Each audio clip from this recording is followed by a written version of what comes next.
मुल्की ज़र मुबादला के ज़खायर में 1 अरब 8 करोड़ की कमी। स्टेट बैंक का ये बताना है। मुल्की ज़र मुबादला के ज़खायर 17 अरब 47 करोड़ डॉलर पर आ गए।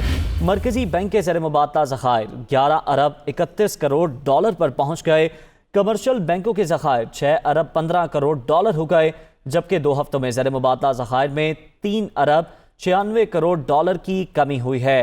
मुल्की ज़र मुबादला के ज़खायर में 1 अरब 8 करोड़ रुपए की कमी हुई। स्टेट बैंक का ऐसा बताना है। मुल्की ज़र मुबादला के ज़खायर 17 अरब 47 करोड़ डॉलर पर आ चुके हैं। इस कमी के बाद मरकजी बैंक के ज़र मुबादला ज़खायर 11 अरब 31 करोड़ डॉलर तक पहुँच चुके हैं, जबकि कमर्शियल बैंकों के ज़खायर की बात की जाए तो वो 6 अरब 15 करोड़ डॉलर हो गए हैं।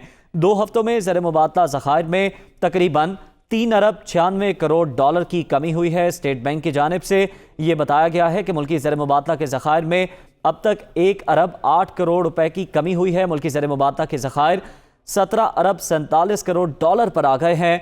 मरकजी बैंक के ज़र मुबादला ज़खायर 11 अरब 31 करोड़ डॉलर पर पहुँच गए हैं, जबकि कमर्शियल बैंकों की बात करें तो कमर्शियल बैंकों के ज़खायर 6 अरब 15 करोड़ डॉलर हो गए हैं। 2 हफ्तों के दौरान ज़र मुबादला ज़खायर में 3 अरब 96 करोड़ डॉलर की कमी हुई है। तो मुल्क में जारी सियासी अदम इस्तेहकाम का मईशत पर भी जो असर है वो सामने आ रहा है।